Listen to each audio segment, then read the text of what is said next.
মুনাফিক শব্দটা ব্যবহার করা হয়েছে। আর যার মধ্যে আংশিক আছে তার মধ্যে আংশিক মুনাফিকের লক্ষণ আছে। এইভাবে এই আমল দিয়ে ভিতরটাকে যাচাই করার ব্যবস্থা আল্লাহ রেখেছেন। ওমর রাদিয়াল্লাহু তাআলা আনহু সম্ভবত তিনি বলেছিলেন যে আমাদের কাছে ওহী নাজিল হয় না, তবে আমরা বিচার করব বাহ্যিক আমল দেখি। তুমি অন্তরে দাবি করবা যে মুসলিম আর বেনামাজি, তার মানে তোমাকে আমি মুনাফিক হিসেবে গণ্য করব। এইভাবে তিনি বিচার করতেন। কারণ মানুষের অন্তর একমাত্র কেমন এটা আল্লাহ জানে, আর আল্লাহ কেবলমাত্র নবীদেরকে জানান ওহির মারফতে যে এই এই এই লোকগুলা হচ্ছে মুনাফিক। ওই ওয়াহি আবু বকর রাদিয়াল্লাহু তাআলা আনহুর উপর নাজিল হয় নাই, ওই ওয়াহি ওমর ওসমান আলী রাদিয়াল্লাহু আনহুম আজমাইন তাদের উপরে নাজিল হয় নাই। এই জন্য তারা অপারগতা পোষণ করেছে যে একজন ব্যক্তি কাফের না মুনাফিক না মুমিন, তার অন্তর চির তো আমরা দেখতে পারবো না, তবে এটা আমরা বিচার করবো তার বাহ্যিক আমল দেখে। এই জন্য যখনই মুমিনের খেলাফ কোনো কর্ম কোনো সাহাবী কোনো মুনাফিক কেউ করেছে, সাথে সাথে ওমর রাদিয়াল্লাহু তাআলা আনহু একটা বাক্যই বলতেন, দাঁড়ান ইয়া রাসূলুল্লাহ দুরিবা উনুকাহ, আমাকে ছেড়ে দেন, আমি গর্দানটা নিয়ে নিই। কেন? কারণ ওয়াহী নাজিল হয় রাসূল সাল্লাল্লাহু আলাইহি ওয়াসাল্লামের উপরে, কিন্তু ওমর রাদিয়াল্লাহু তাআলা তিনি তার ইলমের ভিত্তিতে বলতেন এটা নিছক মুনাফিক ছাড়া কেউ না। কারণ মুমিন কোনোদিন এইভাবে প্রতারণা করতে পারে না, মুমিন কোনোদিন মুমিনের খেলাফ অন্য কাউকে পরামর্শ দিতে পারে না, মুমিন কোনোদিন জিহাদ থেকে পিছিয়ে ফিরে থাকতে পারে না, মুমিন কোনোদিন জামাত ছাড়তে পারে না। তার মানে এগুলো তার অন্তরে গেঁথে গিয়েছিল, এবং এর খেলাফ পেলেই তাকে তিনি বলতেন নিশ্চয়ই এটা মুনাফিক হবে, এটা মুমিন হইতে পারে না। তাহলে বাহ্যিক আমলটাই হলো মূলত ভিতরের রূপ। আর যতদূর পর্যন্ত আমি জানি যে কোরআনে একটা আয়াত রয়েছে, সূরা বনী ইসরাঈল 17 নম্বর সূরা ইসরা যেটাকে আমরা জানি, তার 84 নম্বর আয়াতে আল্লাহ সুবহানাহু ওয়া তাআলা বলেছেন, কুল, হে নবী আপনি বলে দেন, কুল্লু ইয়ামালু আলা শাকিলাতিহি ফারাব্বুকুম আলামু বিমান হুয়া আহাদা সাবিলা। হে নবী আপনি বলে দেন এই পৃথিবীতে যত মানুষ আছে তারা তাদের ভিতরে যেই মানুষ ওটাই তার বাইরে প্রকাশ করে। ইয়ামালু আলা শাকিলাতি মানে সে তার যোগ্যতা, সে তার উপযুক্ত জায়গার জন্য সে কর্ম করে যাচ্ছে। তার মানে এই ব্যক্তি জান্নাতি না জাহান্নামী এর উপর ভিত্তি করে সে কর্ম করে যাচ্ছে। এই জন্য যার কর্ম ভালো বুঝতে হবে সে জান্নাতের জন্য সৃষ্টি হয়েছে, আর যার কর্ম খারাপ তাকে বুঝতে হবে যে তার এই কর্ম তাকে জাহান্নামের দিকে ইঙ্গিত দিচ্ছে। তার তাকদীর পরিবর্তন হইতে পারে, সে মরার আগ পর্যন্ত তওবা করার সুযোগ পেতে পারে। এই জন্য আমরা সরাসরি বলতে পারি না যে পাপের কারণে সে জাহান্নামী, কিন্তু আপনাকে আমাকে এটা মেনে নিতে হবে এটা কোনোদিন জান্নাতের পথ হতে পারে না।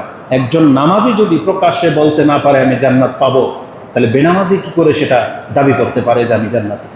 একজন হালাল খাওয়া ব্যক্তি যদি ভয় পায়, তাহলে একটা হারামখোর ব্যক্তি কিভাবে নিশ্চিত বলতে পারে যে আমি জান্নাতি?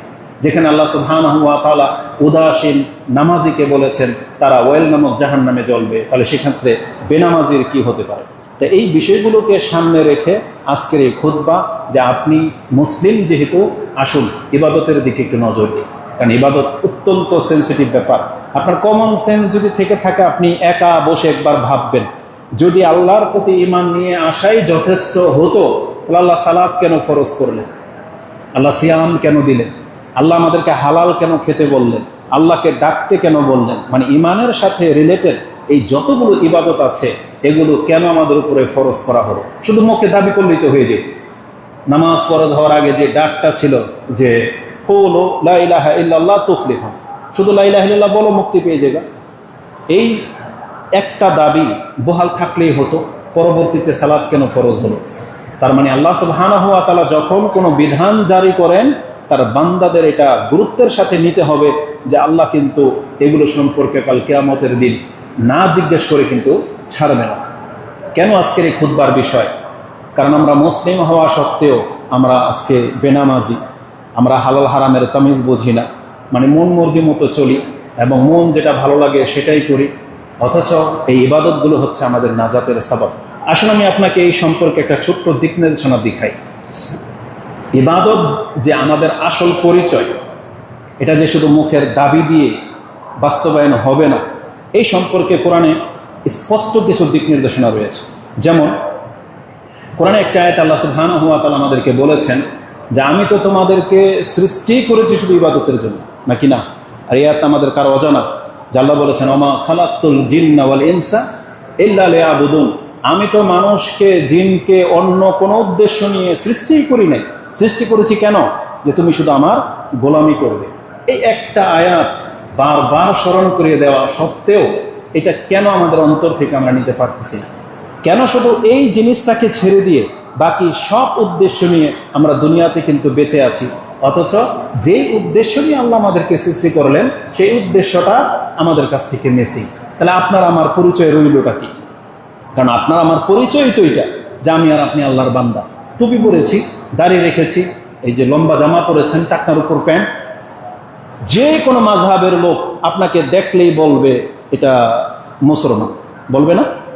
কিন্তু আপনি প্যান্ট শার্ট পরেছেন, দাড়ি নাই, টুপিও নাই, এখন হুকুম লাগান তো কি হইতে পারে?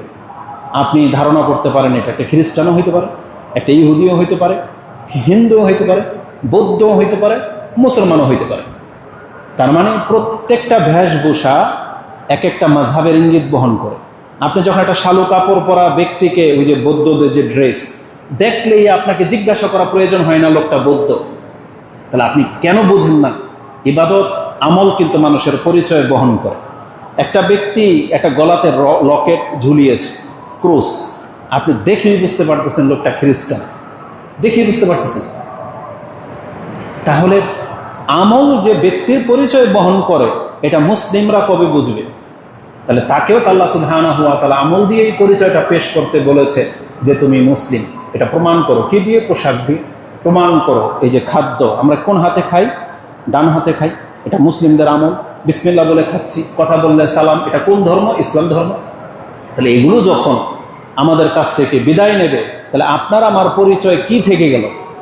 একটা খ্রিস্টানও খাওয়ার সময় কিছু বলে না, হিন্দুও বলে না, বৌদ্ধও বলে না, আপনিও বললেন না, তাহলে আপনি মুসলিম এটা কিভাবে প্রমাণ হইল? আপনি ডান হাতে খাচ্ছেন না, তাহলে কিভাবে প্রমাণ হইল আপনি মুসলিম? আপনি তো যে কোনো একটা দলের অন্তর্ভুক্ত হইতে পারতেন। এই জন্য আপনি বিষয়টাকে ভাববেন না যেগুলো শুধু মাদ্রাসার তালিমে বৈঠক যারা করে তাদের আমল। হুজুরদের বাচ্চারা খাবে ডান হাতে, হুজুরদের বাচ্চারা বিসমিল্লাহ বলবে, কিন্তু আমরা না, এটা মুসলিমদের আমল।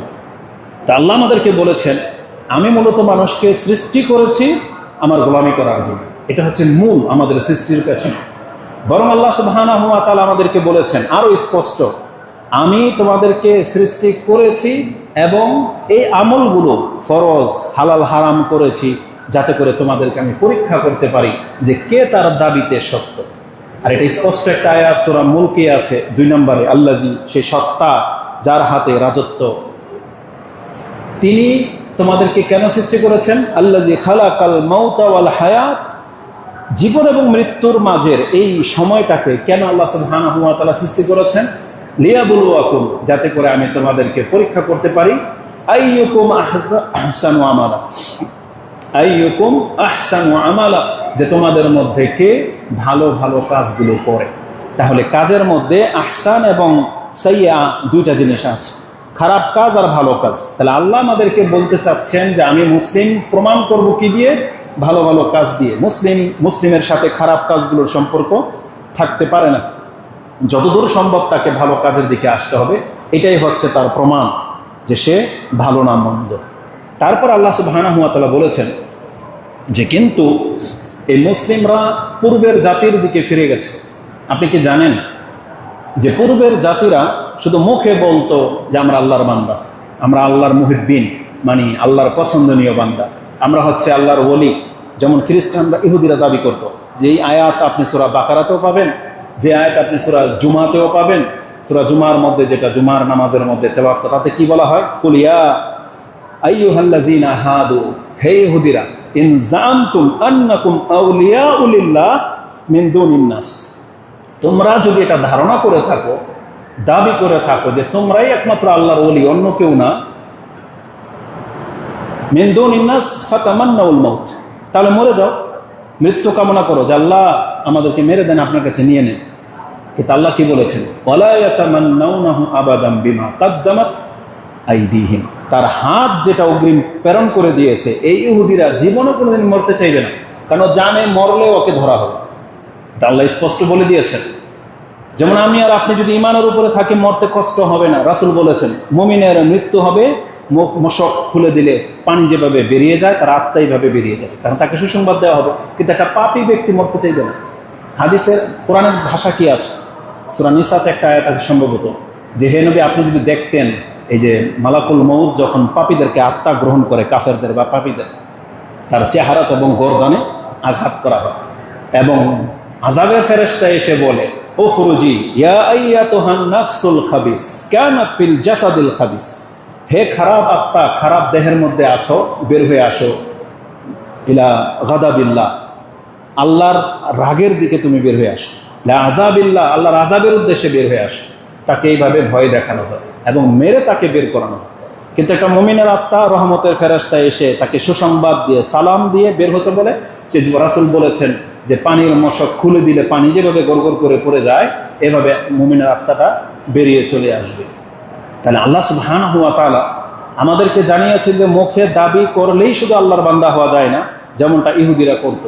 ইহুদিদের পরে আবার খ্রিস্টানরাও এই একই পথ অবলম্বন করেছে, যেটা কোরআনে আল্লাহ সুবহানাহু ওয়া তাআলা তাদের পুরো জীবনটাকে তুলে ধরেছেন, যেটা সূরা বাকারাতে আপনি 113 নম্বর আয়াতে পেয়ে যাবেন।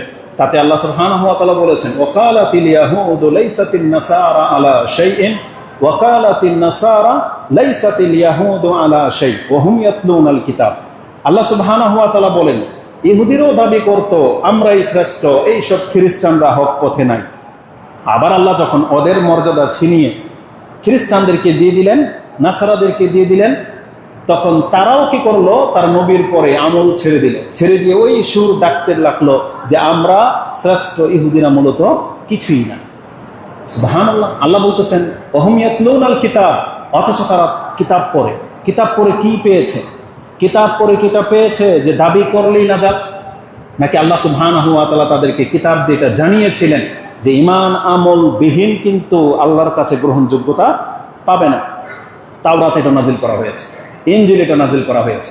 এটা যে তাওরাত এবং ইনজিলে তাদেরকে জানিয়েছিলেন আল্লাহ, এটা আল্লাহ কোরআনে সত্যায়ন করেছে, আমাদেরকে জানিয়েছেন যে আমি কিন্তু ইহুদি খ্রিস্টানদেরকে বলেছিলাম দেখো মুখে দাবি করলে কাজ হয় না, আমল করতে হয়, যদি সেটা না করো তাহলে উল্লেখযোগ্য তুমি কিছুই হইতে পারবে না।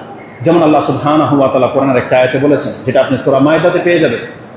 সূরা মাইদা 68 নম্বর 68 নম্বর আয়াত আল্লাহ বলেছেন ইয়া হালাল কিতাব কুল ইয়া হালাল কিতাব, হে কিতাবধারীরা, মানে তাওরাত ইনজিল জাবুর যারা প্রাপ্ত হয়েছে তোমরা শুনে রাখো, লাস্তুম আলা শাই, তোমরা আল্লাহর কাছে উল্লেখযোগ্য কোনো সম্মানের অধিকারী না।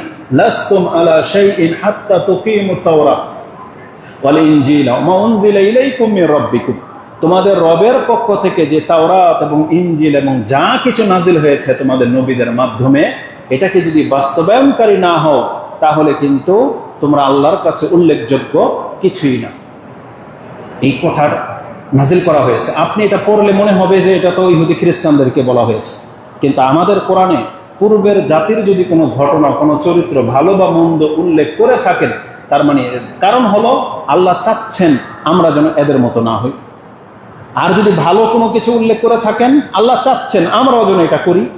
এই জন্যই না আল্লাহ সুবহানাহু ওয়া তাআলা পূর্বের জাতির ভালো মন্দটা আমাদের কাছে উল্লেখ করেছেন। কেন? সতর্ক করার জন্য। কারণ একজন ব্যক্তিকে যখন উদাহরণ দেওয়া হয়, আপনার সন্তানকে, আপনার অধীনস্থ ব্যক্তিদেরকে, দলের লোকদেরকে যখন উপদেশ দেওয়া হয়, তখন ওই যে একটা নেশাখোর, একটা লাঞ্ছিত ব্যক্তি পথের ধারে পাগল পড়ে আছে বা লাঞ্ছিত জীবন যাপন করতেছে, যখন চরমভাবে মেরে তাকে ফেলে রাখা হয়েছে, তখন আমরা আমাদের সন্তানদেরকে উপদেশ দিই যেরকম নেশাখোর হবি, রাস্তাঘাটে মেরে ফেলে দিবি। এখন ওকে এটা জানানো কেন হলো? যাতে ও এর মতো না হয়। আবার যখন কোনো জ্ঞানী ব্যক্তির পরিচয় আমাদের কাছে পেশ করা হয়, অমুকের ছেলে অমুক এটা করেছে, এই গ্রেড পেয়েছে, এই মাস্টার্স করলো, এই ঢাকা ভার্সিটির এই অমুক দায়িত্ব পেল, তখন আমরা আমাদের সন্তানদেরকে কি বলি? দেখো পড়ালেখা করলে এ মান সম্মান অর্জন হবে। কেন? যাতে আমি আর আপনি সেই পথটা অবলম্বন করি। এই জন্য ইহুদি খ্রিস্টানদের গল্প শুধু না, আল্লাহ আমাদেরকে জানিয়েছেন দেখো তারাও আমার বান্দা, কিন্তু তাদেরকে ছুঁয়ে ফেলে দেওয়া হয়েছে তাদের কর্মের কারণে। তোমাদের কর্ম যদি তাদের মতো হয় তাহলে তোমরাও ছুঁড়ে ফেলে দেওয়া জাতি অন্তর্ভুক্ত হইবে, আর তোমাদের কর্ম যদি সাহাবা একরামদের মতো হয় তাহলে গ্রহণযোগ্যতায় পৌঁছাইবে।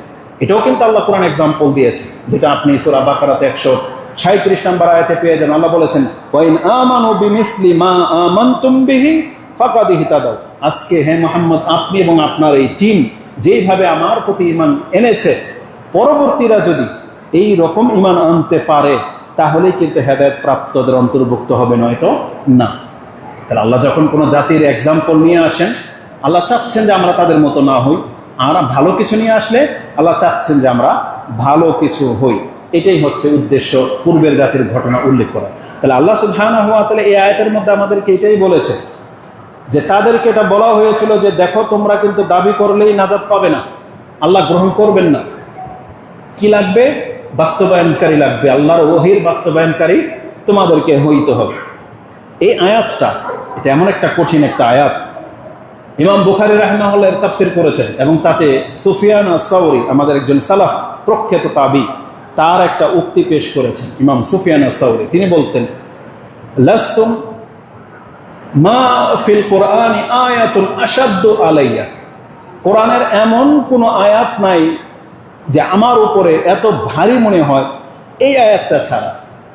মিন লাস্তুম আলা শাই হাত্তা তুকিমুত তাওরাত ওয়াল ইনজিল ওয়া মা উনজিলা ইলাইকুম মির রাব্বিকুম। তোমার রবের পক্ষ থেকে যা কিছু তোমাদের উপরে নাজিল হয়েছে, এটা যদি তোমরা বাস্তবায়নকারী না হও তাহলে কিন্তু তোমরা উল্লেখযোগ্য কিছুই না। তার এই কথাটা কতটা কঠিন তিনি বলতেছেন। এই বাচ্চাদেরকে সামনে নিয়ে আসেন, তাই এদিকে আসো, এই প্রত্যেককে সামনে নিয়ে আসো, সামনে যার যার বাচ্চা তার সামনে নিয়ে বসেন। কে? ওকে নেন, ওকে নেন, আসো আসো, উঠে আসো, উঠা ওঠো ওঠো ওঠো, এদিকে সামনে আসো। চারজন চার কোনায়, একজন এখানে, এদিকে আসো, এদিকে এদিকে আসো, এখানে একবারে সামনে সামনে। আরে কথা শোনো না কেন? তুমি ওই জায়গায় বসো পেছনে। হ্যাঁ, আর এই যে এটা ওঠো ওঠো ওঠো ওঠো, এখানে একদম এখানে এই জায়গায়। চিপস রাখো হাতে থেকে, পকেটে ঢুকাও, পকেটে পকেটে নাও। হ্যাঁ, এটা নামাজের পরে, ঠিক আছে? নামাজের পরে এখান থেকে নিয়ে যাবে। এই যে বাচ্চারা, এগুলো আমাদের মুসলিম সন্তান, এরা বড় হবে, ওদেরকে তো এই আদব কায়দা এগুলো শিখাইতে হবে। এই খুতবাটা কি শুধু বড়দের জন্য? বরং রাসূলুল্লাহ সাল্লাল্লাহু আলাইহি ওয়াসাল্লাম যত দামি দামি কথা বলেছেন আপনি জেনে নেন।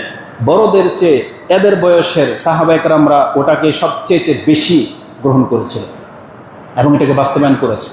আব্দুল ইবনে আব্বাস, আনাস, আব্দুল ইবনে উমর, আব্দুল ইবনে মাসউদ, তারা একেবারে এই বয়স থেকে রাসূলকে গ্রহণ করেছিল, এই বয়স থেকে রাসূলের প্রতি ঈমান এনেছিল এবং তার কথাকে এমনভাবে গ্রহণ করেছেন যার বাস্তবতা আমরা আমাদের কিতাবাদির মধ্যে দেখতে পাচ্ছি। কিন্তু আমরা এমন হইতে পারিনি, এটা আমাদের ব্যর্থতা। আল্লাহ যেন আমাদের সন্তানদেরকে তাদের মতো এরকম ইখলাস, আল্লাহর প্রতি আন্তরিকতা, ধর্মের প্রতি ভালোবাসা নিয়ে যেন আমাদের সন্তানগুলো জন্মে বেঁচে থাকে, আল্লাহ তুমি কবুল করো, আমিন। তো কথা হচ্ছে যে আল্লাহ সুবহানাহু ওয়া তাআলার এই আয়াতটা ইমাম সুফিয়ান আস-সাওরী তিনি বলতেছেন, আমার এই আয়াতের চাইতে বেশি কঠিন কোনো আয়াত মনে হয়নি। যে আল্লাহ বলেছেন যদি আমি কোরআনকে বাস্তবায়নকারী না হই তাহলে আল্লাহ আমাকে কোনো অবস্থাতে গ্রহণ করবে না। আমি যেত বড় ব্যক্তি হয়ে যাই না কেন, যত সার্টিফিকেট আমার থাকুক না কেন, যত পুঁজিপতি বা গ্রহণযোগ্যতা দুনিয়াতে আমার থাকুক না কেন, যদি কোরআনের বাস্তবায়নকারী আমি না হই তাহলে আল্লাহর সামনে আমি উল্লেখযোগ্য কিছুই হইতে পারব না। কিন্তু আশ্চর্যের ব্যাপার হচ্ছে আজকে অধিকাংশ মুসলিম কোরআনকে ছুঁড়ে ফেলে দিয়েছে, ইবাদতটাকে তুচ্ছ তাচ্ছিল্য করে। তার কাছে নামাজ এর চাইতে কোনো ফাও বা নর্মাল কোনো কাজ মনে হয় নাই। আজকে মুসলিমদের কাছে নামাজ হয়ে গেছে একেবারে অলস, একেবারে বেকারদের কাজ। আর বিচক্ষণদের কাজ খেলা দেখা, বিচক্ষণদের কাজ বিজনেসের মধ্যে ডুবে থাকা, জুয়া তামসা এগুলো নিয়ে পড়ে থাকা, ঘোরাফেরা। আর অলস লোক, অকর্ম লোকদের আমল হচ্ছে নামাজ। এমন হয়ে গেছে আজকে পৃথিবীর অবস্থা। কিন্তু আপনি জেনে নেন আল্লাহ সুবহানাহু ওয়া তাআলা আমাদেরকে সতর্ক করে এই কথাটাই বলেছেন, ইহুদি নাসারারা যেভাবে পথভ্রষ্ট হয়েছে বা যেভাবে তারা সম্মান হারিয়েছে, তাওরাত ইনজিল পাওয়ার পরেও, মানার পরেও, পড়ার পরেও যখন ইবাদত থেকে মুখ ফিরিয়ে নিয়েছে, হালাল হারাম গ্রহণ করেনি, ঠিক মুসলিমদের মধ্যে একটা বৃহৎ অংশ আল্লাহ তাদেরকে অজ্ঞ বলেছেন। ওয়াকাযালিকা ক্বালাল্লাযীনা লা ইয়ালামুন, যাদের জ্ঞান নেই, ধর্ম সম্পর্কে জ্ঞান অর্জন করে না, তাদের অধিকাংশদের অবস্থা হচ্ছে ও কাযালিকা ক্বালাল্লাযীনা লা ইয়ালামুনা মিসলা কাওলিহিম। এই মুসলিমের ঘরের সন্তানগুলো জন্ম নিয়েছে মুসলিম ঘরে, কিন্তু কথা বলে ইহুদি নাসারাদের মতো। ইহুদি নাসারা যেমন বলতো ইহুদিরা কিছু না আমরা শ্রেষ্ঠ, খ্রিস্টানরা বলতো ইহুদিরা বলতো খ্রিস্টানরা কিছু না আমরা শ্রেষ্ঠ, এই মুসলিমরাও তাই বলে। ইহুদি নাসারা হিন্দু বৌদ্ধ সব জাহান্নামী, আমরা মুসলিমরা জান্নাতি। আল্লাহ বলছেন কাযালিকা ক্বালাল্লাযীনা লা ইয়ালামুনা মিসলা কাওলিহিম। এরা ঠিক এদের মতোই কথা বলে, এরা কর্মবিহীন যেমন নাজাত চায়, আল্লাহর ওলি দাবি করে। আজকে কিয়ব মুসলিম, পুরা বিশ্বের মুসলিমদেরকে যদি এক কাতারে দাঁড় করান, তার মধ্যে বলা হয়েছে মাত্র 2% মানুষ 5 ওয়াক্ত সালাত আদায় করে। শতকরায় 2 জন মানুষ মাত্র 5 ওয়াক্ত সালাত আদায় করে, বাকি 98 জন মানুষ বেনামাজি হয়েও তারা জান্নাত দাবি করতেছে। খেলতামশায় লিপ্ত, ফজরের জামাত চলে, 1 রাকাত হয়ে গেছে আর হুই করে চিল্লান দিয়ে ওঠে। কেন? কারণটা কি? বলছে খেলা চলতেছে। আজকে কয়েকদিন ধরে কোনো হইচই নেই, খেলা কি শেষ? এখনো বহাল আছে। তাহলে মাঝে মাঝে এই হই করে ওঠে। তাহলে এটা অত বড় অপরাধ না খেলাটা দেখা। আমরা বলি না যে অত বড় কুফরি হয়ে যাচ্ছে, যদিও অনেক সে খুব কঠোরভাবে প্রতিবাদ করতেছেন। অপরাধটা কোথায়? যখন সেটা হচ্ছে ইবাদতের সময় আপনি ইবাদতকে ছুঁড়ে ফেলে দিয়ে খেলতামশায় লিপ্ত, এটা হচ্ছে সবচেয়ে বড় অপরাধ। খেলা দেখাটা অত বড় অপরাধ নয়। মহিলাদেরকে পাশে নিয়ে গোল হলে বা হারলে নাচানাচি, কান্দা, জড়িয়ে ধরা, এগুলো যত বড় অপরাধ। খেলা দেখাটা তত বড় অপরাধ নয়। আপনি রাত 3টা 4টা বাজে ওপেন ফিল্ডে পুরুষদের সাথে মিশে গিয়ে খেলা দেখবেন, এটা যত বড় অপরাধ। আপনাকে এই জিনিসগুলো বুঝতে হবে। খেলা দেখাটা অত বড় অপরাধ নয়, কিন্তু এটাকে কেন্দ্র করে যখন প্রতিপক্ষকে আপনার শত্রু মনে হয়, আরে ব্রাহ্মণবাড়িয়ার মতো এমন নির্লজ্জ জাতি এখন বাংলার জমিনে আছে, এ তুচ্ছ পতাকাকে, খেলাধুলাকে কেন্দ্র করে নাকি 3 দিন ধরে জুটটা তেদা দিয়ে একজন আরেকজনকে হতাহত করেছে। খেলা দেখাটা তত বড় অপরাধ নয়, যত বড় অপরাধ আপনি নিজের চুলকে ওই খেলোয়াড়ের মতন করেছেন, নিজের পোশাককে ওই খেলোয়াড়ের মতন করেছে, আর এটাকেই জীবনের মানদণ্ড বানিয়ে নিয়েছেন। এই জন্য এটা হচ্ছে বড় অপরাধ। সাধারণত খেলা দেখা একটা ব্যক্তি খেলা দেখতেই পারে, কিন্তু যখন আপনি জুয়াতে অংশ নিয়েছেন, যখন সেটাকে হার জিত আত্মহত্যা পর্যন্ত করে ফেলা হয়েছে কোন একটা সময়, এটা যত বড় অপরাধ। তার মানে আল্লাহ সুবহানাহু ওয়া তাআলা এই জন্যই আমাদেরকে খেলাধুলা থেকে মুখ ফিরিয়ে রাখতে বলেছেন, যে মুসলিম কোনোদিন এগুলোর সাথে জড়াইতে পারে না। আর এগুলো আমাদের রক্তের মধ্যে মিশে গেছে। আর শয়তান তো এটাই চায়। খেলাধুলা মূলত এটা এমন একটা আকর্ষণীয় জিনিস, এটা একটা জাদু, যেটা শয়তান মুসলিমদের সন্তানদেরকে আটকে রাখে, যে আজানের ধ্বনি পর্যন্ত তার অন্তরকে গলাইতে পারে না। মানুষের তো ওই সময় একটা ভয় থাকে, তাই না? আচ্ছা ঠিক আছে, 3টা বাজে আজান হয় নাই, সমস্যা নাই, সে খেলা দেখতেছে, সে হয়তো নামাজ পড়বে, কিন্তু নামাজ চলতেছে, আজান হচ্ছে, অন্তরের ভিতরে সামান্যতম একটু কোনো গিলটি ফিল হয় না, পাপের অনুশোচনা জাগে না। এটা হচ্ছে কত বড় অপরাধ। তার মানে আল্লাহর ভয় থেকে নির্ভীক হয়ে যাওয়া, এটাই হচ্ছে সবচেয়ে বিপর্যয়ের ব্যাপার, যে মুসলিম হওয়া সত্ত্বেও আজকে আমরা তাদের মতো হয়ে গেছি, তাদের মতো দুনিয়াবি হয়ে গেছি, যে পরকালের সামনে দাঁড়াইতে হবে, এই অনুভূতিটা আমাদের হারিয়ে গেছে। আল্লাহ আমাদেরকে এবং আমাদের সন্তানদেরকে হেফাজত করুন, আমিন। তো আল্লাহ বলেছেন কাযালিকা ক্বালাল্লাযীনা লা ইয়ালামুনা মিসলা কাওলিহিম। এই যে মুখের কথা, ইহুদি নাসারাদের মতো ডাক ডাকা যে আমরা মুসলিম, আমরাই শ্রেষ্ঠ, এগুলো সব জাহান্নামে যাবে, আল্লাহ একদিন ক্ষমা করবেনই, এই যেটা মুখের কথা মাত্র, এটাই আজকে আমি আপনাকে বুঝাতে চেয়েছি, যে মুখের কথাতে দাবি করলে নাজাত পাওয়া যাবে না। কোরআন এটাকে অস্বীকার করতেছে, বহু আয়াত দিয়ে এটাকে অস্বীকার করা সম্ভব, যে শুধু ব্যক্তি মুখে যদি বলে যে আমি মুসলিম, কিন্তু ইবাদত যদি না করে, তার ফরজ ইবাদত যদি ঠিক না থাকে, তার নাজাত পাওয়া মুশকিল হয়ে যায়। বেনামাজিকে নাজাত দেওয়া হবে না, এটাই স্পষ্টভাবে প্রমাণিত। হজের ক্ষেত্রে, জাকাতের ক্ষেত্রে, সিয়ামের ক্ষেত্রে আল্লাহ কি করবেন সেটা আল্লাহ ভালো জানেন, কিন্তু মূল যেটা আমরা সেটাকে ধরতে পারি, যে বেনামাজিকে আল্লাহ মাফ করবেন, এটা স্পষ্ট ঘোষিত, এটাকে মাথায় রাখেন। আর যেই ব্যক্তি জীবনের কোনো অ্যাঙ্গেল থেকে ইসলামের কোনো বিধানই পালন করেন না, আপনি কোন মুখ নিয়ে নিজেকে দাবি করেন যে আমি মুসলিম? কোন মুখ নিয়ে? মুসলিমত্বের তো একটা মাপকাঠি থাকতে হয়। একটা মানুষের ফরজ ঠিক থাকতে পারে, নফল হয়তো সে নাও পড়তে পারে, পাপের মধ্যে জড়িয়ে যেতে পারে, কিন্তু সারাটা জীবন পাপের উপরে, পুরো ইনকামটাই হারামের উপরে না, এটা মুসলিমদের মানে আত্মমর্যাদা হইতে পারে। ইবাদত স্পষ্ট, ইবাদতের ক্ষেত্রে আল্লাহ সুবহানাহু ওয়া তাআলা কোনো ছাড় দেবেন। আমাদের সালাফরা, আমাদের ব্যাখ্যা যদি ভুল হয়ে থাকে, নিশ্চয় আমাদের সালাফরা ভুল করেননি, কারণ তাদের কাছ থেকে তো আমরা নেওয়া। আমাদের সালাফদের মধ্য থেকে একজনের কথা শোনে, সামিআতু আল হাসান আল বসরি রাহিমাহুল্লাহ, তাদের মতন বিজ্ঞ ব্যক্তি পৃথিবীতে অতীত হয়ে গেছে, আর মনে হয় তাদের সমতুল্য কেউ আসেনি। তাদের থেকে আমাদের সালাফরা বা আমাদের আলেমরা ইলম গ্রহণ করে থাকে, ব্যাখ্যা গ্রহণ করে থাকে। এই হাসান আল বসরি তিনি বলতেছেন, লা ইয়াসিহুল কাউলু ইল্লা বিআমাল, মুখের কথা যথেষ্ট হবে না আমলবিহীন। এই কথাটা যে যত দ্রুত গ্রহণ করে নিতে পারবে তত তার কল্যাণ। যে বলা হয়েছে যে মুখের কথা যথেষ্ট হবে না আমলবিহীন, এটা অত্যন্ত গুরুত্বপূর্ণ কথা। তাদের মধ্য থেকে আরেকটা উক্তি হচ্ছে আল আউজাই, তিনি বলতেন, লা ইয়াস্তাকিমুল ঈমান ইল্লা বিআমালিন, কোনো ব্যক্তির ঈমান গ্রহণযোগ্য হবে না তার আমলবিহীন। তার মানে সে অন্তরে ধারণ করে আল্লাহ আছে, পরকাল আছে, কিন্তু এর উপর কোনো আমলই করে না। বলছে লা ইয়াস্তাকিমু, তার ঈমান প্রতিষ্ঠিত হবে না। আপনি কি মনে করেন? একটা জিনিস আপনারা ঠিকই বুঝবেন যদি এইভাবে উদাহরণ দিই। একটা হিন্দু বিশ্বাস করে মুহাম্মদ সাল্লাল্লাহু আলাইহি সাল্লাম আল্লাহর রাসূল, বিশ্বাস করে উপরওয়ালা একজন আছে, ও জীবনে কোনোদিন মুখ দিয়ে লা ইলাহা ইল্লাল্লাহ বলে না। ওকে যদি বলেন, ও বলবেন, আচ্ছা বলেন তো ওর হুকুম কি? ওকে মুসলিম হিসেবে গণ্য করবেন? গণ্য করবে না। এই যে মুখে প্রকাশ করা, এটাই হচ্ছে বাহ্যিক আমল। তাহলে ঈমান অন্তরে ধারণ করার বিষয়, কিন্তু এটা ধারণ করে বসে আছেন। ফেরাউন ধারণ করে বসেছিল, প্রকাশ করেছে যখন সময় পাস হয়ে চলে গেছে, তখন আল্লাহ বলছে আল-আন, এখন তুমি ঈমান গ্রহণ করতেছ, এখন আর কাজ হবে না। তাহার মানে আল্লাহ সুবহানাহু ওয়া তাআলা আমাদেরকে জানিয়ে দিয়েছেন ঈমান থাকতে ঈমানকে প্রকাশ করতে হবে। ঈমান ধারণ করে নিয়ে আপনি বসে থাকবেন, এটা নাজাতের মাপকাঠি না। তো তাদের এই কথাগুলো কতটা গভীর আপনি কি মনে করেন? লা ইয়াস্তাকিমুল ঈমান ইল্লা বিআমালিন, আমলবিহীন ঈমান গ্রহণযোগ্য হবে না। আরেকজনের উক্তি হচ্ছে ওয়ালা ইয়াজুজুল কাউলু ইল্লা বিআমালিন, মুখের কথা যথেষ্ট হবে না আমলবিহীন।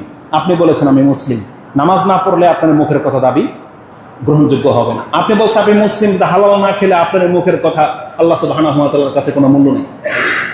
তাদের এই দাবিটা কোরআনের সাথে কতটা মিল, তারা যে বিজ্ঞ, তারা যে কোরআন হাদিস বোঝে, কারণ তারা কোরআন হাদিস থেকেই নিয়েছে। তাদের কথা কোরআনের খেলাফ যেতেই পারে না।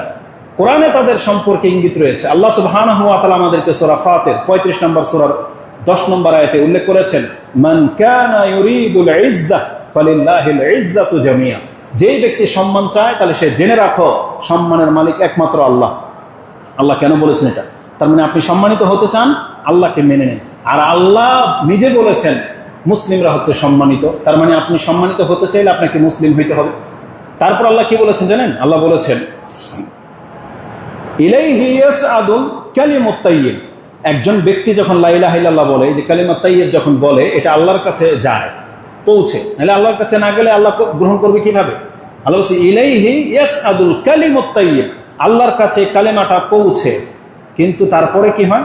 আল্লাহ সুবহানাহু ওয়া তাআলা বলেছেন ইলাইহি ইয়াসআদুল কালিমুত তাইয়্যিব ওয়াল আমালুস সালিহু ইয়ারফাউ, তবে এই কালেমাটাকে আল্লাহর কাছে পৌঁছায় তার সৎকর্ম। তার মানে একজন ব্যক্তি যখন মুখে বলে লা ইলাহা ইল্লাল্লাহ, তারপর যদি কর্ম না করে, এটা মুখে যদি স্বীকার না করে, সময় পেল সালাত যদি না পড়ে, আল্লাহ বলতেছেন তাহলে ওর এই কালেমাটা ওর মধ্যেই থেকে যাবে, এই আশা আকাশের নিচেই থেকে যাবে। কারণ আকাশ ভেদ করে আল্লাহ পর্যন্ত পৌঁছাবে তার কর্ম, তার কর্ম এটাকে আল্লাহ পর্যন্ত পৌঁছাবে। ইলাইহি ইয়াসআদুল কালিমুত তাইয়্যিব ওয়াল আমালুস সালিহু ইয়ারফাউ, তার ভালো কর্ম এই তার ঈমানটাকে আল্লাহ পর্যন্ত পৌঁছায়। তার মানে ঈমান নিয়ে শুধু বসে থাকলে চলবে না, আমাদেরকে জানিয়ে দেওয়া হয়েছে যে আমাদের ঈমানের সাথে আমাদেরকে আমল করতে হবে। তো এই কথাগুলা প্রমাণ করে যে একজন মুসলিম শুধু মুখে বললে চলবে না। আমি আপনাকে কালেমার কথাটা স্মরণ করিয়ে দিই। এই যে যারা বলেন না যে লা ইলাহা ইল্লাল্লাহ বলছি, তো এটা বললি তো না যা, আপনি এটার অর্থ জানেন? আপনি কি জানেন কোরআনের একটা আয়াত আরেকটা আয়াতের ব্যাখ্যা করে, একটা হাদিস আরেকটা হাদিসের মধ্যে স্পষ্ট করে? মানে লা ইলাহা ইল্লাল্লাহ মানে কি, এটা একটা জায়গায় বলা হয়েছে লা ইলাহা ইল্লাল্লাহ, কিন্তু অন্যান্য হাদিসগুলো তো কি আছে? একটা হাদিস নিয়ে নেন, এটাও ইমাম বুখারী এবং মুসলিম ঈমানের অধ্যায়ে এনেছেন। ইমাম মুসলিমের ভাষাটা শুনেন যে রাসূল কি বলেছেন। আনি নবী সাল্লাল্লাহু আলাইহি ওয়াসাল্লাম قال বুনিয়াল ইসলাম আলা খামস, ইসলামের বুনিয়াদ কয়টা? 5টা। মানে ইসলামটা 5টা স্তম্ভের উপরে টিকে আছে। প্রথমটা কি? শাহাদাতু আল্লা ইলাহা ইল্লাল্লাহ, এই যে প্রথমটা যে মুখে লা ইলাহা ইল্লাল্লাহ বলা ওয়া আন্না মুহাম্মাদুর রাসূলুল্লাহ এবং মুহাম্মদ সাল্লাল্লাহু আলাইহি সাল্লাম আল্লাহর রাসূল, এই যে কালিমার প্রথম বাক্যটা, এটার মানে কি? এই হাদিসের মধ্যে বাক্যটা নাই। এখানে কি আছে জানেন? বুনিয়াল ইসলামু আলা খামসিন, ইসলামের বুনিয়াদ 5টা। প্রথমটা হচ্ছে আলা, এই কথার উপরে অটুট থাকা বা কায়েম থাকা, আই ইউবাদুল্লাহ, আইয়ুবাদাল্লাহু ওয়া ইউগফারা বিমা দুনাহু, আল্লাহরই গোলামি করা, ইবাদত করা এবং আল্লাহ ছাড়া বাকি যারা আছে তাদেরকে অস্বীকার করা। তাহলে এখানে তো লা ইলাহা ইল্লাল্লাহর অর্থটাই করা হয়েছে এইভাবে যে আপনি লা ইলাহা ইল্লাল্লাহ বলা মানে হচ্ছে এক আল্লাহরই গোলামি করা, আল্লাহরই ইবাদত করা এবং আল্লাহ ছাড়া বাকি যার গোলামি করা হচ্ছে এগুলোকে অস্বীকার করা। তাহলে আপনার ইবাদতটা কোথায়? আপনি ভুল ধারণায় বসে আছেন যে বলছেন লা ইলাহা ইল্লাল্লাহ, মুখে বলতেছেন কিন্তু খাচ্ছেন হারাম, বেনামাজি হয়ে বসে আছেন, বলতেছেন লা ইলাহা ইল্লাল্লাহ। তাহলে আপনি তো বুঝেনি নেই কথা, বুঝেনি নেই যে লা ইলাহা ইল্লাল্লাহর দাবিটা কি। একজন ব্যক্তি যখন বোঝে কোন একটা কথা, যেমন আপনাদেরকে যখন বলা হয় তাকবীর, যেমন আমাদের ওয়াজ মাহফিলগুলোতে বলা হয় লিল্লাহি তাকবীর, এখন সবাই একটা কি বাক্য বলে? আল্লাহু আকবার বলে, তাই না? কেন আল্লাহু আকবার বললো? সুবহানাল্লাহ তো বলতে পারতো, আলহামদুলিল্লাহ বলতে পারতো না? ও আল্লাহু আকবার কেন বললো? তার মানে ও বুঝছে যে আমাকে তো তাকবীর পাঠ করতে বলা হয়েছে, এখানে বিসমিল্লাহ বলতে বলা হয়নি। তাহলে যখন একজন ব্যক্তি কোনো একটা শব্দ বুঝবে, তার রিপ্লাইটা ওইটা আসবে। তাহলে আপনি যখন বুঝতেন লা ইলাহা ইল্লাল্লাহ, এটা অর্থ যদি বুঝতেন, তাহলে ওই যে মসজিদের মাইক থেকে যখন বলা হয় হাইয়া আলাস সালাহ, এটাই হচ্ছে লা ইলাহা ইল্লাল্লাহ, হাইয়া আলাল ফালাহ, এটাই তোমার মুক্তি। কিন্তু এটা আপনি কেন বুঝেন নাই? এই জন্য আপনি রিপ্লাইও দেন নাই। তখন আপনি মসজিদ রেখে দিয়ে খেলার ময়দানে এখনো বসে আছেন। কেন? আপনি লা ইলাহা ইল্লাল্লাহটা বুঝেন নাই। বরং এখানে বলা হয়েছে আলা আইয়ুবাদাল্লাহ, আল্লাহর ইবাদত করা, এটাই হচ্ছে লা ইলাহা ইল্লাল্লাহ। ওয়া ইউগফারা বিমা দুনাহু, আর আল্লাহ ছাড়া যা কিছু সবকে অস্বীকার করা। এটা ইমাম মুসলিম কোট করেছেন 1 নম্বর অধ্যায়ের 20 নম্বর হাদিস। তাহলে কোরআন এবং হাদিসের এই দাবি, এটাই হচ্ছে কোরআন এবং সুন্নাহ এবং সালাফদের দাবি, যে শুধু মুসলিমের ঘরে জন্ম নিলেই নাজাত পাওয়া যায় না, মুসলিম হতে হয়। মুসলিম হতে বলা হয়েছে। আর মুসলিম হতে হলে কি লাগবে? ইসলাম সম্পর্কে জ্ঞান লাগবে। আর যার যতটা জ্ঞান আছে সেটাকে কাজে লাগাইতে হবে। আপনি জেনে গেছেন আমি এখানে পা দেওয়াটা হারাম, মানে এই যে সুদি যে সিস্টেমগুলো আছে, আপনি জানেন যে এইভাবে লাভ খাওয়া হারাম, তাহলে বেঁচে যান। ইলম লাগবে, আর এলেম আছে, বেঁচে থাকতে হবে। এটা হচ্ছে ইসলামের দাবি। তো ইবাদতের গুরুত্ব অপরিসীম। ইবাদতবিহীন কোনো ব্যক্তি আল্লাহর কাছে মুসলিম হিসেবে পরিচয় পাবে না। এটা যতদূর যেই ব্যক্তি জানবেন, মেনে নেবেন, ততটাই কল্যাণ। এই জন্য আসুন আমাদেরকে ইবাদতের দিকে ফিরে আসতে হবে। ইবাদত সম্পর্কে দ্বিতীয় যে বিষয়টা বলবো সেটা হচ্ছে, অধিকাংশ মানুষ ইসলাম জানে, কেউ বলবে না যে আমি ইসলাম জানি না, বরং হুজুরদের চেয়ে ফতুয়ার ক্ষেত্রে তারা আগে, তারা সব হালাল হারাম বোঝে অনেক ক্ষেত্রে। তাদের সম্পর্কে আজকের এই দ্বিতীয় পয়েন্টটা, যদি মনে করেন যে আমি জানি, তাহলে আপনাকে আল্লাহ বলেছেন জানা অনুযায়ী তোমাকে আমল করতে হবে। যদি কোনো ব্যক্তি জেনে শুনে আমল না করে, তাহলে তাকেও অজ্ঞদের অন্তর্ভুক্ত করে দেওয়া হয়েছে। যেমন একজন ব্যক্তি জানে ডান হাতে খেতে হবে, ও বাম হাতে খাচ্ছে, ওকে যদি বলেন যে ডান হাতে খাও, যদি বলে আমি জানি, আল্লাহ বলতেছে না ও জানে না, ও মূর্খ। ওর বাম হাতে জেনে শুনে কোনো ব্যক্তি বাম হাতে খেতে পারে না, তার মানে ও মূর্খ। আজান হচ্ছে, ওকে বলা হয় নামাজ তো ফরজ, ওকে আমি জানি, আসলো না, আল্লাহ বলেছেন ও মূর্খ, অজ্ঞ। রাসূলুল্লাহ সাল্লাল্লাহু আলাইহি ওয়াসাল্লাম থেকে স্পষ্ট একটা হাদিসের মধ্যে এমনটাই আছে, আল্লাহ কেন ইহুদি এবং নাসারাদেরকে গুমরাহ বলেছেন, যেটা সূরা ফাতিহার মধ্যে আপনি পড়েন, গায়রিল মাগযুবি আলাইহিম ওয়ালাদ-দাল্লিন। কাদেরকে বলা হয়েছে? বলা হয়েছে ইহুদি নাসারাদেরকে বলা হয়েছে। কেন? কারণ ইহুদি নাসারারা তাদের এলম অনুযায়ী আমল করতো না, আর খ্রিস্টানরা আমল করতো কিন্তু তাদের এলম নাই, যা খুশি তাকেই ধর্ম বানিয়ে ফেলেছিল নিজের মতো করে। এই জন্য আল্লাহ তাদেরকে পথভ্রষ্ট বলেছে। আল্লাহ সুবহানাহু ওয়া তাআলা এদেরকে গুমরাহ বলেছে, আল্লাহর গজব প্রাপ্ত বলেছে। কেন? কারণ তাদের এলম অনুযায়ী আমল করতো না। এই কথাটা রাসূলুল্লাহ সাল্লাল্লাহু আলাইহি ওয়াসাল্লাম একটা হাদিসে উল্লেখ করেছেন, যেটি ইবনে মাজাহ 4038 এবং তিরমিজিতে হাদিসটি 2653-তে রয়েছে। জিয়াদ ইবনুল লাবিদ, তিনি একজন প্রখ্যাত সাহাবী এবং জ্ঞানী সাহাবী মদিনার। তাকে একদিন বলতেছে রাসূলুল্লাহ সাল্লাল্লাহু আলাইহি ওয়াসাল্লাম একটা মজলিসে, ফাকালা যাকা ইনদা আওয়ানি যাহাবি আল ইলম। একদিন এভাবেই ইলম উঠে যাবে।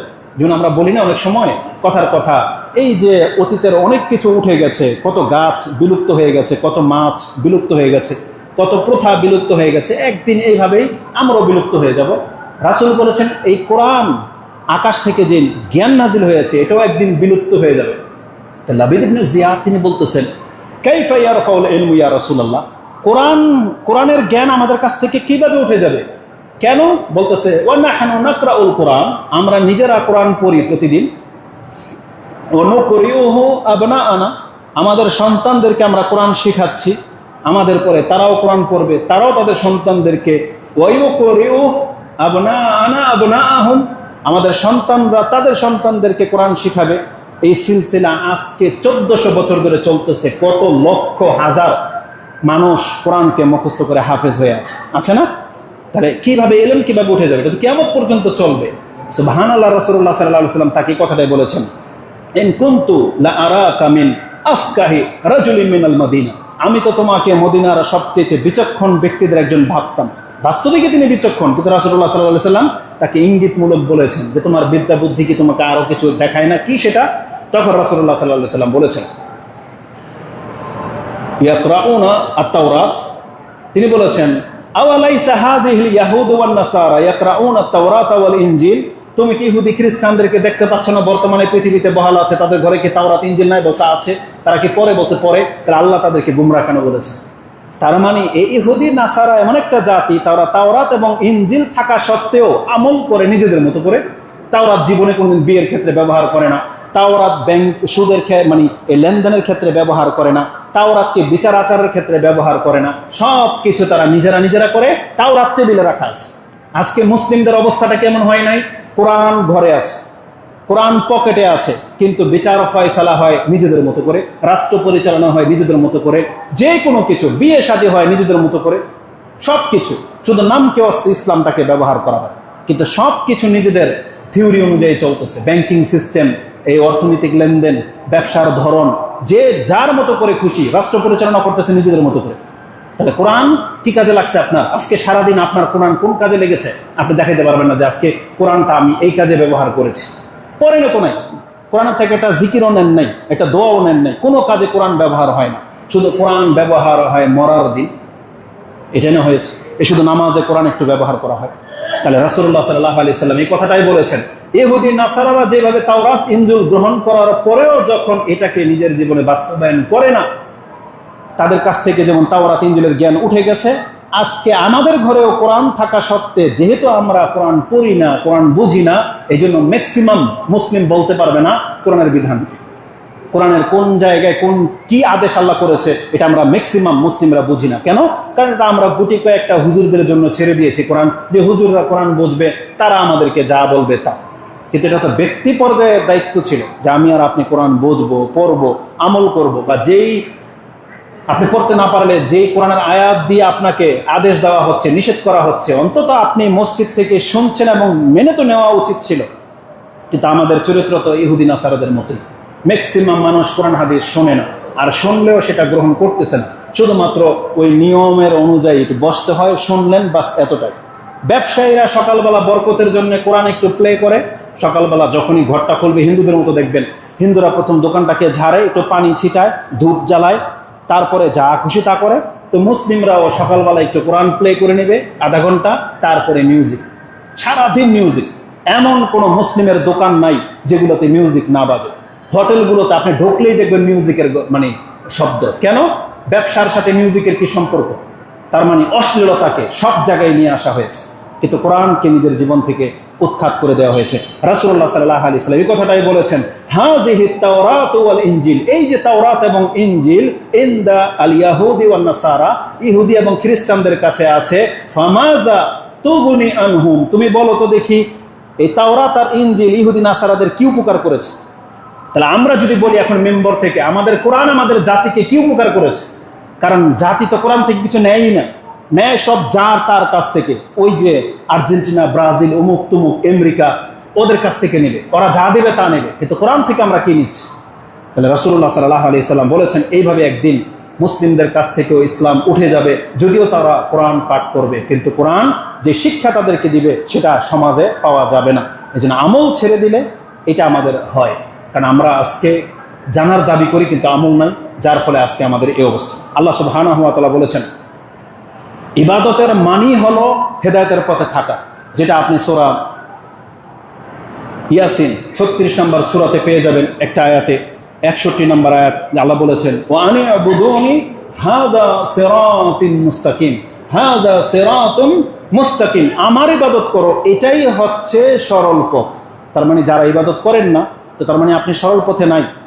কারণ জোর করে তো আল্লাহর বিধান দখল করা যায়, জোর করে জমি দখল করা যায়, জোর করে রাষ্ট্র দখল করা যায়, জোর করে কারো বাড়ি গাড়ি সম্পদ দখল করা যায়, কিন্তু আপনি জোর করে কি আল্লাহর কাছ থেকে হেদায়েত আনতে পারবেন? আপনি কি আল্লাহকে বড় গলায় বলতে পারবেন, আল্লাহ আমি হেদায়েত প্রাপ্ত, আপনি দিবেন না? মানি এটা ক্ষমতা আছে? আল্লাহ বলছেন আনি'বুদুন, আমার ইবাদত করো, হাযা সিরাতুম মুস্তাকিম, এটাই হচ্ছে সরল পথ।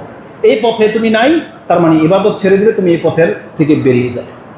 তা আল্লাহ সুবহানাহু ওয়া তাআলা আমাদেরকে এভাবে সতর্ক সাবধান করেছেন। আমরা যত দ্রুত বুঝতে পারবো এটাই হচ্ছে আমাদের জন্য উপকারী। এবং ইবাদতের মর্মের সব থেকে শেষ পয়েন্ট যেটা বলবো, আল্লাহ সুবহানাহু ওয়া তাআলা স্পষ্ট ভাষায় বলেছেন, জাহান্নাম থেকে বাঁচার একটা মাত্র পথ, সেটা হচ্ছে ঈমানের সাথে সৎ আমল। শুধু ঈমান দিয়ে আপনি নাজাত পাবেন না, আপনাকে সৎ কর্ম লাগবেই। যতটুকু সময় পান ততটুকুর মধ্যে যেই সৎ কাজটুকু আপনার করা সম্ভবপর হয় সেটাকে আপনাকে করতে হবে। এটা না হলে নাজাত পাবেন না। কোরআনের অসংখ্য আয়াত রয়েছে যেখানে ঈমানের সাথে আমলকে বলা হয়েছে। তার মধ্যে উল্লেখযোগ্য একটা আয়াত আমি আপনার কাছে পেশ করি, আল ইনশিকাক 84 নম্বর সূরাতে আল্লাহ বলেছেন, ফাবাশশিরহুম বিআযাবিন আলীম, কাফেরদের সম্পর্কে আল্লাহ বলেছেন তাদেরকে বলে দেন তাদের জন্য কঠিন শাস্তি অপেক্ষা করতেছে। ফাবাশশিরহুম বিআযাবিন আলীম, তবে ইল্লাল্লাযীনা আমানু ওয়া আমিলুস সালিহাত লাহুম আজরুন গায়রু মামনুন, তবে যারা ঈমান আনবে এবং সৎ কাজ করবে তাদের জন্য অফুরন্ত নিয়ামত রয়েছে। এখানে শুধু আল্লাহ ঈমান বলে নেই, আল্লাহ ঈমানের সাথে আমল বলেছে। এবং তার উজ্জ্বল দৃষ্টান্ত হচ্ছে সূরা আসর, ছোট্ট একটা সূরা, সবাই জানে। সেখানে আল্লাহ শুধু ঈমানের কথা বলে নেই, নাজাতের জন্য আল্লাহ বলেছেন ঈমান এবং আমল লাগবে।